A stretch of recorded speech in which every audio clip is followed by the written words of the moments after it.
Welcome back. It's Todd from Greenpointe.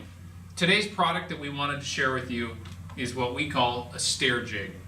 This handy little tool makes installing staircases a breeze. So just a quick explanation on how it works. Basically, you take this jig to your staircase. Once you've removed all the old treads and chipboard, whatever's on there, get down to your stair jacks. You want to start on the bottom tread and work your way up. So you would just take this in and lay it down on the stair jacks with these guides on the side up against your skirt boards. Have everything loose, push it up until it's tight to the skirt board or the wall.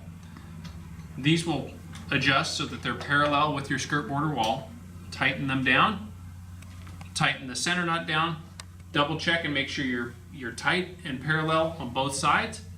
Then you just compress this spring. You can pick it up so that you don't bump anything that way or change the angle of anything. Then take it to your stair tread, lay it down on the stair tread.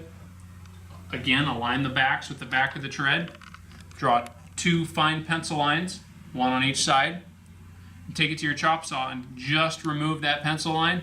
And you know what? Your tread will fit every time, bang on. It requires a quality chop saw, requires one of these inexpensive jigs, and you can knock out a staircase in a day. Thanks so much for watching. If you like this video, make sure you click below. And if you have any questions, contact us at Greenpointe. Thanks again.